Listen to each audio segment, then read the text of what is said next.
This is Stephanie Ekis, and I am in Pittsburgh, Pennsylvania. I'm one of the speech pathologists on staff here at Tobii Dynavox. My objectives for this next hour are to teach you ways to identify communication opportunities during everyday activities. We're going to talk about how we can be better communication partners. I will tell you that the successfulness of using an AAC device is often dependent on the communication partner and not on the student or the individual using the device. So I say this with love. If it's going to be successful, it's because you have made it successful. It doesn't have anything to do with the individual using the device. Most of the responsibility lies on your shoulders. And we're going to talk about how we can be better communication partners and support successful communication.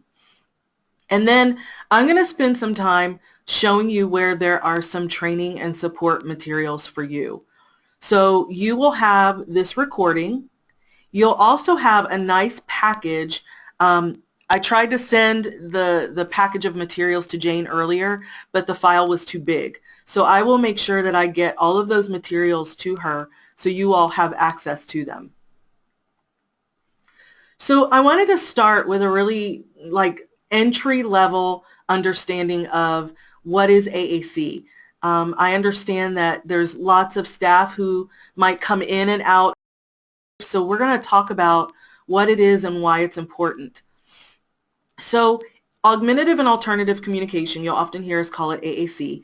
It's any device or system or method that improves a person's ability to communicate effectively. So we need to figure out a way to help them use their communication system to have their voice heard. AAC lets individuals who have challenges with speaking, so these are people who their speech doesn't work so well for them. These are tools that help them communicate their needs and wants, their feelings, and to build any kind of language or literacy skills if that's a goal of yours. And one thing to remember for anybody else that we might be working with, without these tools, they often can't participate and are often left in silence. Okay? So just imagine if you went to a foreign country and couldn't speak the language, how isolated you would feel and how frustrated you would feel. So one of the things that I like to let people know, even if you know what AAC is, you understand the concept, you understand the purpose, it's really important to understand why it's so important. And the American Speech and Hearing Association, that's the association that I belong to as a speech pathologist, they actually have a position statement that says everyone has the right to affect their life through communication, right? So everybody has the right to be able to have a say in what goes on in their world. And so what we need to do as service providers is figure out, how can I help this device, help this person have a say in what goes on in their world, okay? All right, so I just found this quote the other day and I really love it, and I think it applies here. Almost every successful person begins with two beliefs: that the future can be better than the present, and that you have the power to make it so. So like I mentioned earlier, the successfulness of an AAC system is often dependent on the support that that individual gets. And we'll talk a lot more about that. So I'm going to go through a series of strategies, and I'm going to give you guys some really specific and practical things that you can do next week to support communication on an AAC system. But before I get started on the strategies, does anyone have any questions? Okay, great. So in my mind, this first strategy is probably the most important. The key to successful implementation is planning. Preparing that AAC system, or preparing the student, or preparing the adult in the situation, you should be spending 80% of your time planning how it's going to be used and 20% programming. I know a lot of people focus a lot on the technology. That should not be your focus. The individual should be your focus, and the planning should be your focus. And so if you think about it, I bet that many of you in the room like to write out your to-do lists, or you like to write out a grocery list. Whenever you have a list of what you need to accomplish, we're always more effective, right? If I go to the grocery store and I don't have a list, I am not effective. I don't get the things I need. I forget things that I'm supposed to get. It's just not a good scene. So you actually want to create a planning or a to-do list for what you want to happen on that AAC system. And one of the things that I tell people, and I should have typed it on here, and I'll actually go ahead and do that. One of the things that's really important is that you should know, you should know when, where, how, and why that system is going to be used. So you have in your mind a plan in place for when that system is going to be used, where, how, and why. Okay? And so as you're going through the planning process, it can be broken down into 4 phases, and we're actually going to do a little activity in just a minute. But phase 1, excuse me, phase 1 is to recognize language-rich environments and opportunities. So basically, what you have to figure out is, what are some good times where the student or the individual can use their system to communicate, right? Sometimes it's not going to work so well. Sometimes it's going to work a lot better. So language-rich environments, that's when lots of turn-taking can happen. So the individual can ask a question, make a comment, tell you about their day, tell you about their feelings, tell you about something they're excited about. So we're looking for those times when they are able to practice communicating using their system. This is really important. Individuals need lots and lots and lots of practice using their system. All right? So if any of you have ever learned a foreign language, it took you years, probably lots of years, to acquire that language.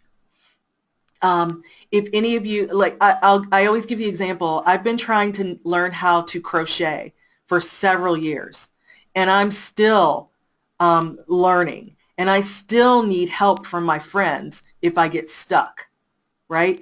But I like to be in those situations where I have all of that support and time to practice. So those are the environments that you're looking for, okay? Once you come up with a list of those environments, you're going to prioritize them based on the individual's motivation of that activity. So if you've identified lunchtime as a language-rich environment, everybody's sitting around a table, and they're talking about their day or what's going to happen in the future, or they're talking about a movie that they just saw. What you need to do after you've come up with that list is you need to prioritize, because you can't do everything at once. My advice to anyone I work with is pick one activity or environment to start with. Don't worry about anything else. Just pick one environment or activity where we're really going to give that individual a ton of opportunity and time to practice their communication skills. Okay? You also want to prioritize based on frequency of occurrence. And can any of you think of why that's important? Why do I want to pick those activities that happen often? Anybody think of a reason? I can't see you and I can't hear you. So the biggest reason is you want to pick activities that happen often because that gives more opportunities to practice, right? The more opportunities to practice, the better. Once you've prioritized those activities, you're going to organize anything that that individual will need. What vocabulary do they need on their system in order to participate in that activity? Any materials we need. right? The other part of this is the support staff needs to go into the system and figure out where that vocabulary lives, right? So we'll use lunchtime. I don't know if that's a good example, but we'll just use it as an example here. If we pick lunchtime, where can the individual go in the system to have a conversation during lunchtime, right? If they want to talk about a movie they just saw, where is that vocabulary stored in their system? So this is when you go in and make sure that all of your ducks are in a row to make sure that this is successful. And then phase 4 is you're going to criticize what you've done, and you're going to review it. Was it successful? Was vocabulary missing? Could I have been a better support and communication partner? You're going to kind of review how things went. Okay. So basically, in a nutshell, this plan finds opportunities to integrate that communication into meaningful activities, right? That drill and practice, that is not the way to approach implementation of an AAC system. So let me give you an example. If you are constantly saying to that individual, can you find the, can you touch the, can you see the, that is not a meaningful interaction. Now, I'm not saying that's not appropriate sometimes. Sometimes we need to go in there and see what they know. But if you're trying to teach successful use of an AAC system, it needs to be meaningful and conversational. Okay? This plan also links classroom, community, home, even work. If you're working with someone who has a job, you need to link all of that to what their communication goals and objectives are. So I'm sure that the student or students that you're working with, they have some clearly defined communication goals. How can we figure out how to use the system to achieve those goals? We also want to increase their participation in everyday activities, right? A lot of individuals who use AAC are often passive observers. They just sit there and let the world pass them by. We have to figure out a way to get them more involved, and the plan will help you do that. And one of the really most important things about that plan is it gains commitment of the professional staff to assume responsibility in the successfulness of the use of this system. I find way too many support staff putting all the responsibility on the student or the individual using the device. The responsibility actually lies on our shoulders. All right, so in this particular example, and you can replace the student's name with anybody that you're working with, the first step is for you to take a piece of paper and write down the daily schedule. So from the time that student arrives in the morning until the time they leave you at the end of the day, write down their schedule. What's the first thing they do when they come in? What's the second thing they do when they come in, right? You're just going to write that down on a piece of paper. That should be relatively easy. If you don't know what their daily schedule is, it should be easy to find out what it is. Once you do that, you're going to go back through and put a star or a check mark next to those activities that student finds motivating. It's not about what you find motivating, it's about what they find motivating. Okay? Then you want to go back to the things that you've highlighted and find out which ones occur most often, because I want to give him lots and lots and lots of practice. Then you're going to figure out which of these activities can he use his device to participate. Figure out how the individual can use their device to participate, right? Maybe it's coming into the room and greeting everyone. Maybe it's coming into the room and telling the joke of the day. Maybe it's coming into the room and giving a report on what happened last night at home. Okay? Maybe it's throwing out vocabulary words that students need to define. Who will be responsible for making sure that the individual is supported, right? So you guys have to decide, looking at that schedule. Now, one person's not going to be responsible for everything on the schedule, but you need to write down somebody's name next to each activity, and who's going to support the individual during that activity. And then finally, how am I going to determine if we were successful or not? And if we weren't successful, how are we going to figure out ways around those barriers? So this is just kind of an outline of how you start figuring out when this system is going to be used. It's not going to be used in every activity. I'm just going to throw that out there. But pick one to start with, and then gradually add more activities to it. You got to give him lots and lots and lots of opportunities to practice. And one other thing, Jane also mentioned that he often likes to use his gestures instead of his device. The reason why he's doing that, probably, in my experience, is it's easier. It's faster, right? It may or may not get him what he wants. But you all have to figure out a way, how do I turn that around and get him to use the system? If the system is hard and complicated and confusing and nobody has shown him where the appropriate vocabulary is, he's going to always resort to his gestures. Okay? All right. Any questions? Hopefully this is all making sense. Okay, so strategy 2. Provide access to vocabulary that will encourage interactive communication and language learning. So based on the plan that you create, does the individual have the vocabulary to support participation in learning? So once you've decided how he's going to use it, when he's going to use it, why he's going to use it, and where he's going to use it, does he have what he needs in order to use it? Okay?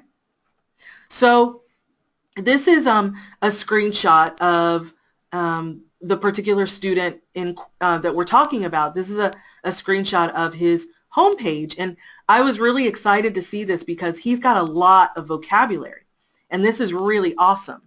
So he can talk about a lot of different things, but how have I planned around this? Like, when is he going to use particular vocabulary items? And does he really truly have what he needs in order to participate in the classroom and at school? Okay. This is so important. I find people programming vocabulary when it was already in the system. So in order for you to support, excuse me,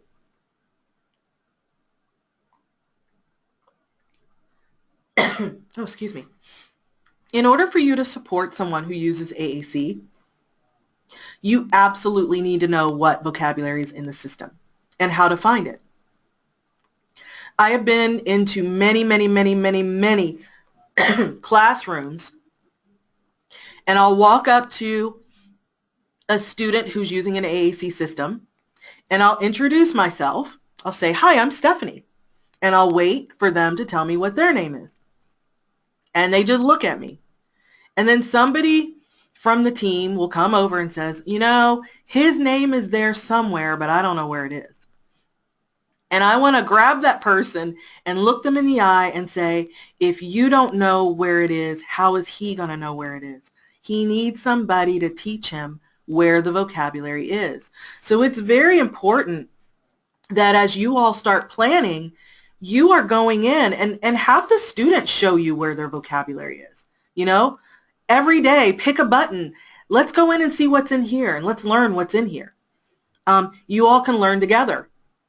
So it's so important that the support staff know where vocabulary is, because if he gets stuck, who's going to help? Who's going to help him figure it out? Okay? And you know, if you really think about it, it should be pretty self-explanatory, right? So I'm trying to give you an example. If we want to give him an opportunity to communicate about his family, It's pretty self-explanatory that the vocabulary that we need is in the My Family button, okay? So don't become overwhelmed with all of the technology. Just use your common sense to figure out where vocabulary might be. And it's okay if you don't know where everything is. I use a strategy, I call it self-talk. And I'll say to a student, I'll say, you know what, I don't know where that vocabulary item is, but let's go in and see if we can figure it out together. And we just do a fun exploration activity, right? So I'm going to say this again because this is really important. You have to know what vocabulary is in the system in order to help. Let me check my time. Okay. Vocabulary selection is ongoing. So there may be times when you need to add vocabulary into the system. But before you add it, make sure that it's not there already, right? Don't spend time adding vocabulary that's already there. Vocabulary gathering should be a team effort and involve the individual to the fullest extent possible, right? So I always ask, have you asked him what types of things he wants in a system? Is he able to talk about things that he's interested in, like NASCAR or wrestling or travel or Harry Potter or whatever? I'm kind of behind the times with Harry Potter, but you get the gist. So make sure that he's got things in there that he wants to talk about, because none of us want to talk about things that aren't of interest to us. So make sure you include him to the greatest extent possible. Also, keep in mind that vocabulary should think about or consider the individual's age, gender, developmental skills, access method, and personal interests. Okay? So guys talk about different things than girls talk about. 2-year-olds talk about different things than 15-year-olds talk about. So consider that when you're programming vocabulary. Another great tip is, adults, we think we know what kids are talking about today. Talk to some of his friends, talk to some of the peers in the classroom or out in the community, and find out what kids are talking about and how they say it. I had a student come up to me and tell me that the AAC user sounded funny. And I said, well, what do you mean? And he said, well, we don't say, hello, how are you? Kids don't say that. We say, hey. We say, what's up? We say, hey, dude. We say, so, we try to think we're cool, but we're often not. So make sure that you're finding out what kids are talking about and what, I shouldn't say kids, find out what that individual at that age, how other people that age are talking. Okay. So I know this is probably something that plagues most teams out there. If you find that they are not motivated to use their system, make sure that the vocabulary is relevant and motivating and easy to find. And if it's not easy to find, can you help them find it? There's no rule that says the AAC user has to do it all by themselves. It's something that we call in the industry co-construction. We work together to construct messages. We work together to be successful. If you think about AAC users, they are challenged with communication. Why on earth would we expect them to do it all by themselves? They need help. So we need to jump in there and help them. So there may be times when you need to get them to the right page in order for them to interact during a specific activity. And it goes back to that tip I had earlier. You've got to know where the vocabulary is in the system. Okay, so I'll pause after that tip. Are there any questions?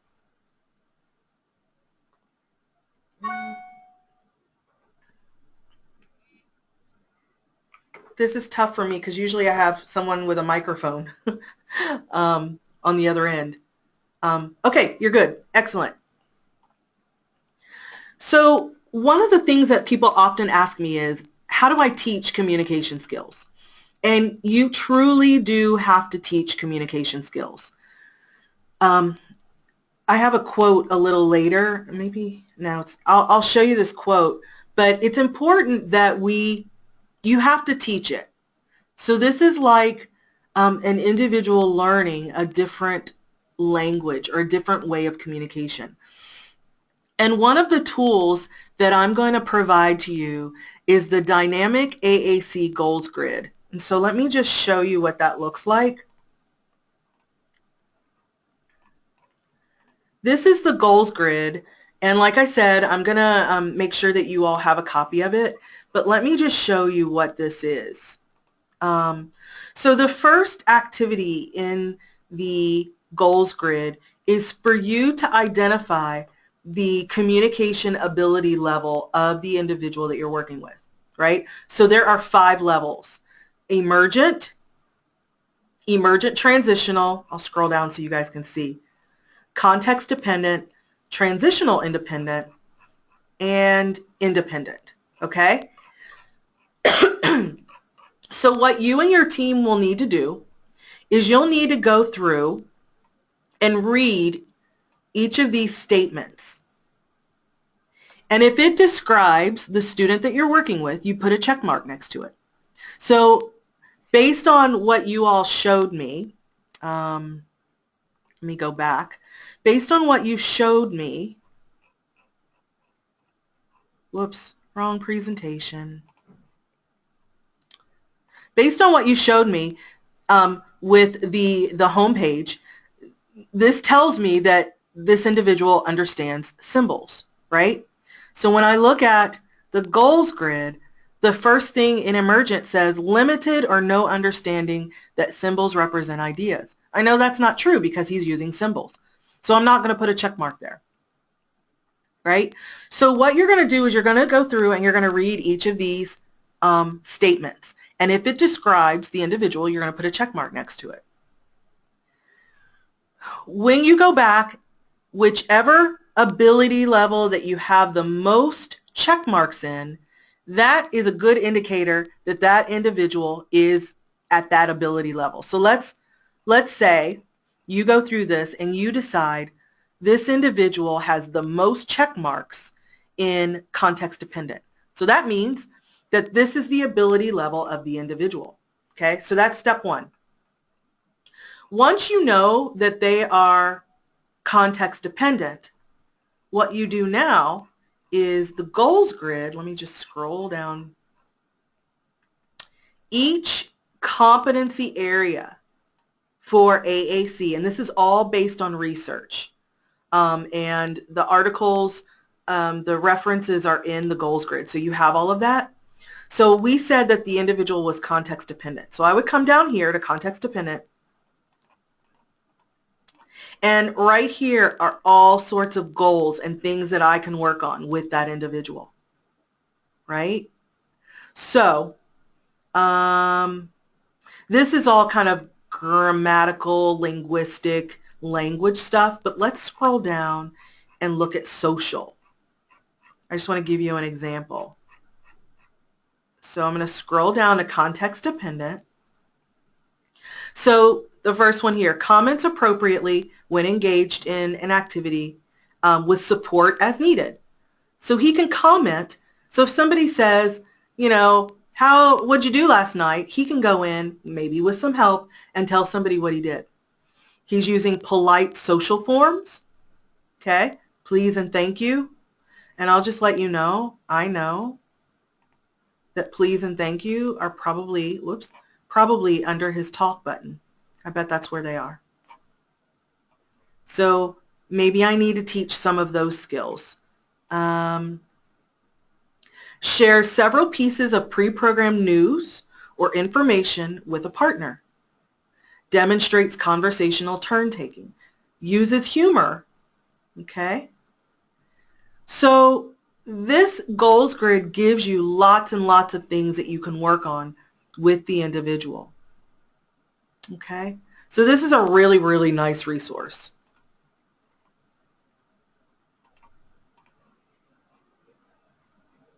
All right. So that's the goals grid.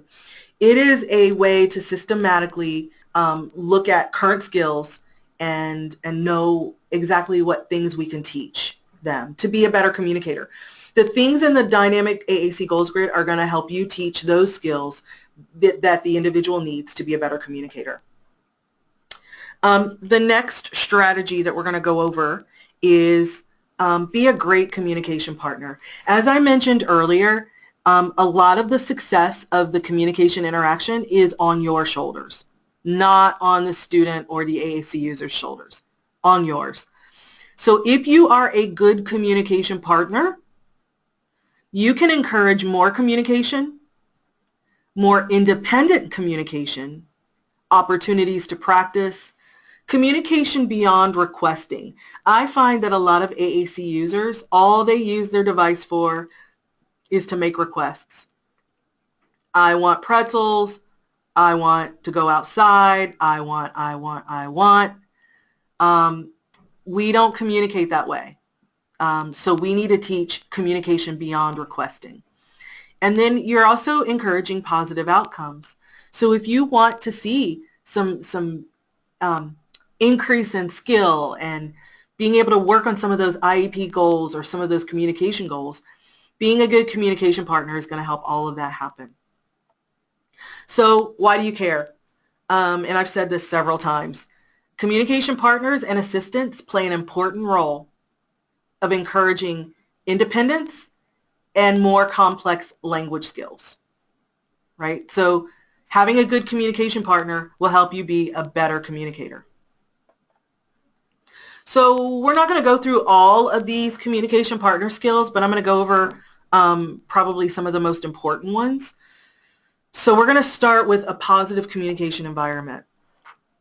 And basically what it is a place or situation where all types of communication is encouraged. So if a student uses their gestures or their vocalizations, that's acceptable.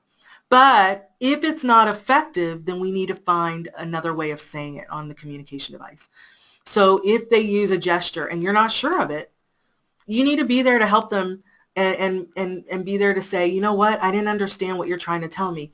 Maybe we can find something on your device that can help, right?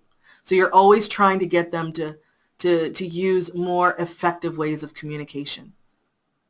You also provide help when needed. I said it already, but I have no idea why we leave people hanging out there to try to figure out communication all by themselves when it is well established that they are challenged with communication. So they need our help. And time is focused on positive outcomes and not focused on, all the challenges that may come up. I mean, I've been doing this for 25 years, and I know that there are lots of challenges. I know it. But I find that if we focus on the challenges and not focus on the positive outcomes, then we'll never make any progress. So in that same vein, when we dwell on the negative aspects of the device, and I have seen people say horrible, horrible things about an individual's device while they're sitting right there. And if we don't have a positive attitude about their communication device, they're not going to have a positive attitude either. So when we do that, it makes that individual feel bad about themselves and about their device, and no way are they ever going to want to use it to communicate. So I always tell people to focus on the positive, have high expectations, and you will see success.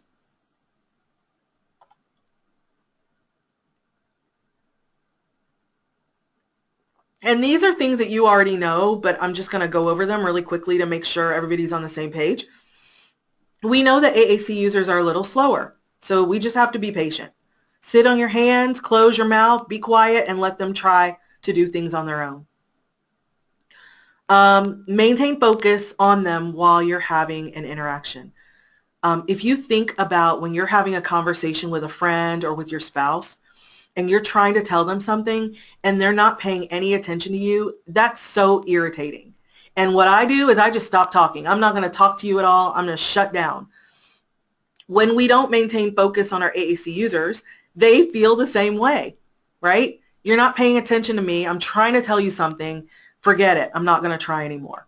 So make sure that I know it's hard because sometimes it takes forever, but try to, close your mouth, sit on your hands, and wait and let them try to do some things on their own. A positive communication environment isn't always what I call in test mode. Whenever you say point to the, show me the, you are in test mode, right? So we're not going to do that all the time. We're going to say things like, wow, the weather is really crazy outside, and pause, pause, pause. See if they say anything. See if they go to their talk button and say, yeah, or maybe they go to their seasons vocabulary and find something about snow. Communicate in meaningful ways, not point to the, show me the. So, use normal interactions like, wow, you'll never believe what happened to me last night. And then I'm going to pause and see maybe if they'll say what.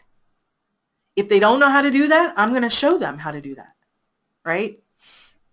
And then, again, I know you guys know this, don't discuss the challenges and negative attitudes in front of them because you don't want them to adopt those attitudes on their own, as their own. Another great communication partner technique is called partner augmented input. And basically what this is you're pointing to pictures on their device while you're talking to them. The reason why you're doing that is you're showing them where vocabulary is, so you're helping with their receptive language or what they understand. You're also providing a model of how to use the system. So if you think of typically developing children, they get models of communication all day long, every day. They're listening to their mom and dad talk. They're watching your mouth. They're getting reinforcement. They get models all day long. When you have someone who uses AAC, they need those same models, but they look a little different because you're going to use their device to talk to them to show them how to talk. Reinforce the effectiveness of using their communication system. So that goes back to if he gives you a gesture, sometimes you're not going to know what that is. But if you can find the item on the system, you know exactly what it is. So it's way more effective. And then you can provide added input for comprehension. So if you're teaching a new word, give some examples of how he could use that word or in what situations he could use that word. I haven't paused in a while. Any questions? Are you guys getting some ideas on what you could do? Hopefully. One of the things to remember when you're pointing to pictures while you're talking is there's no expectation that they have to do it too, right? So partner augmented input is a little different than modeling. Modeling says, I'm going to show you how to do it and then I want you to do it. Partner augmented input is just, we're just talking and having a good time and I'm showing you where things are in your system. There's no expectations. We're just having a good time and I'm teaching you some things about your device. That's it. Oh, so here's the quote that I wanted to share with you. This comes from Jane Corsten in a webinar that she did several years ago, and I think it's profound. The average 18-month-old child has been exposed to 4,380 hours of oral language at a rate of 8 hours a day from birth. Okay? So over 4,000 hours of input. A child who has a communication system who receives speech and language therapy 2 times a week for 20 to 30 minutes would reach the same amount of language exposure in 84 years.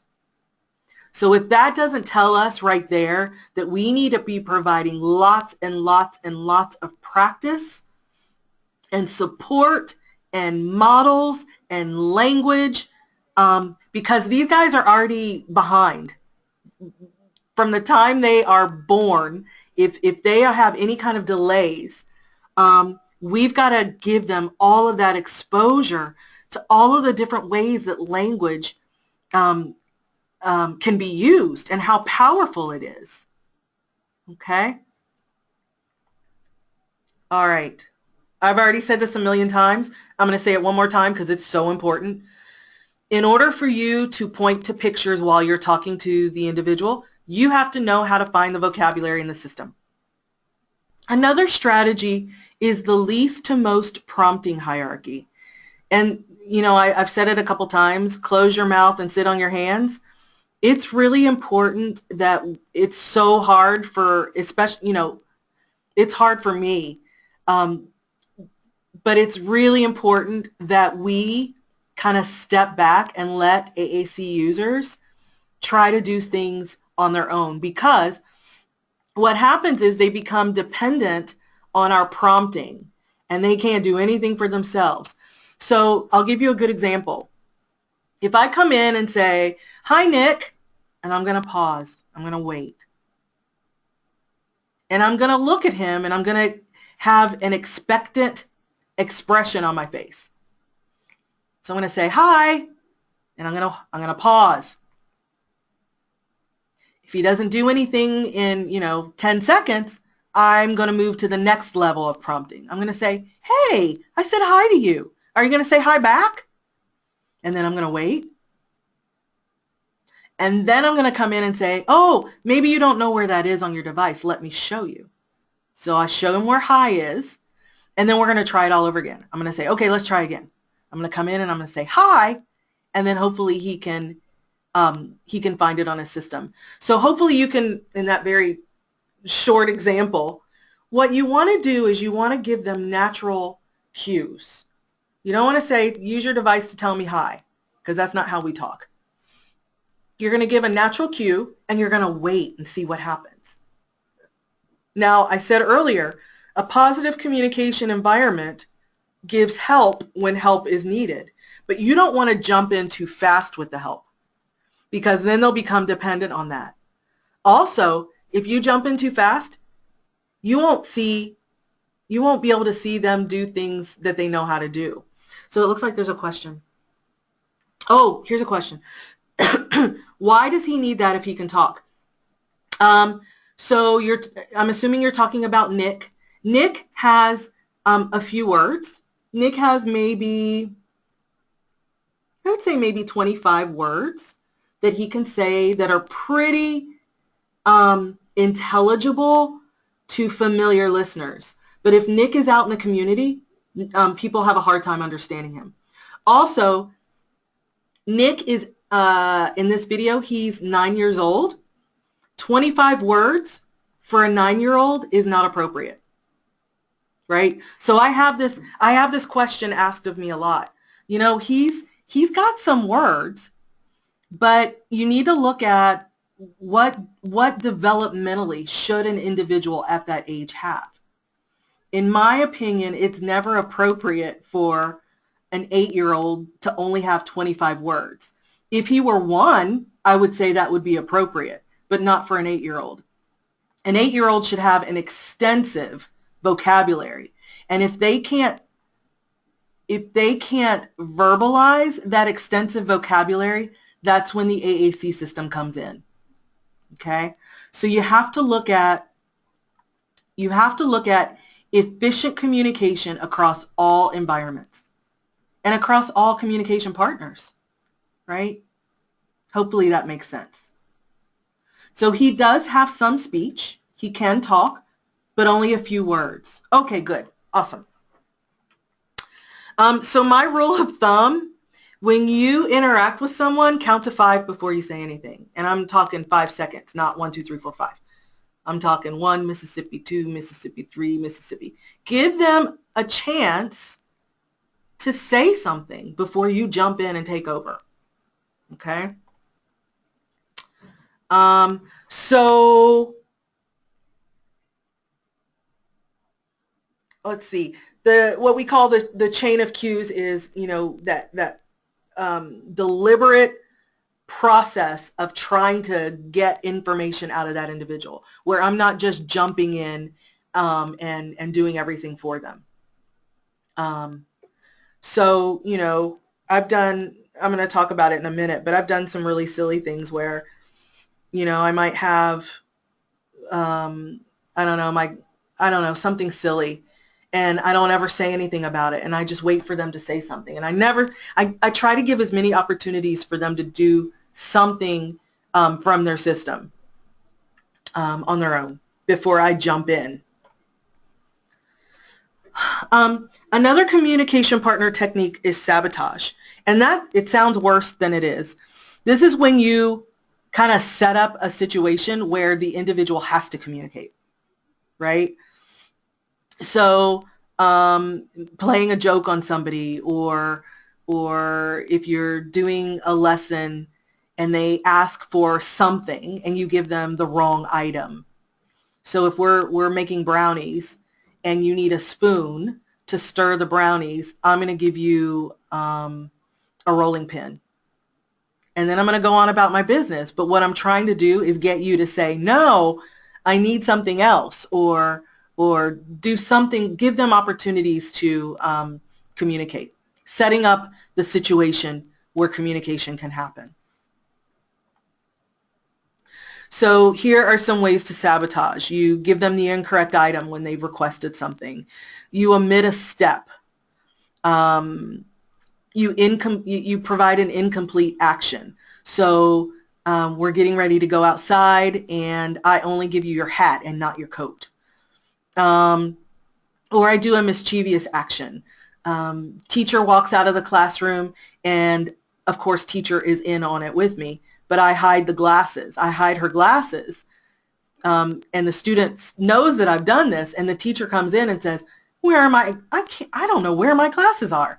So hopefully the student will then think that's funny and then go into their system and find something. So just kind of setting up situations where communication can be practiced. And the other thing is playing clueless. Like I play clueless all the time. When an AAC user gestures to me, I might say, oh, I have no idea what that means. Oh, I'm so sorry. Can you help me figure out what you're trying to tell me? So I play clueless all the time, trying to get them to use their system. Oh, there it is. Got ahead of myself. All right, so I mentioned earlier that I am putting together a package of resources for you. So in this hour, we spent talking about implementation. And I know that there are people probably on your team who just need to know some basics about the software and how to get around in the software. One of the tools that I'm going to give you is the training manual for the software that you have. And it looks like,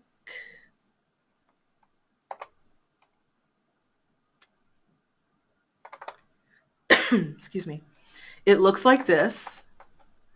Now don't be afraid, it's pretty hefty, it's pretty long, don't be afraid of the number of pages because there are some things that you aren't going to really need. But like this getting started basic operation overview, I know you might have some, in schools there's often turnover of staff, but this chapter talks about charging the battery and care.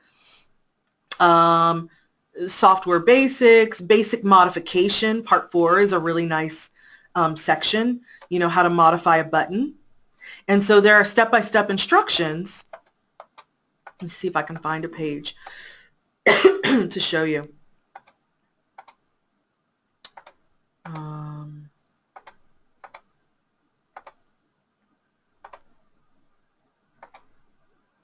So here's a good example.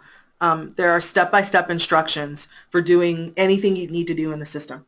And what you could do, what I tell people to do, put a Post-it note on those pages that are important for you. Not everything's going to be needed for you. So that's one resource. The other resources are Series 5 editing software. So you all can get for free, you can download the software that your student is currently using. Actually, any of our products, there is software that you can download onto your computer. That way, you have the software on your laptop or your computer, and you can be practicing and learning it without taking the device away from the student. You can back up his or her pages to your computer, so that way you have an extra copy of his stuff that you can start to learn that vocabulary. There's also lesson plans, and they look like this. So communicate with quick fires. So from this particular student's page set, the quick fires are underneath the talk button. So if you want to teach him how to use those quick fires, you can use, you can use these lesson plans. And this gives you step-by-step instructions on how to teach those skills. So lots of therapy and lesson plans available to you. Let's see what other resources we have. There's also training plans for communication partners. So we spent a little bit of time talking about communication partner skills. We actually have a whole curriculum that you can download and teach other people how to be better communication partners.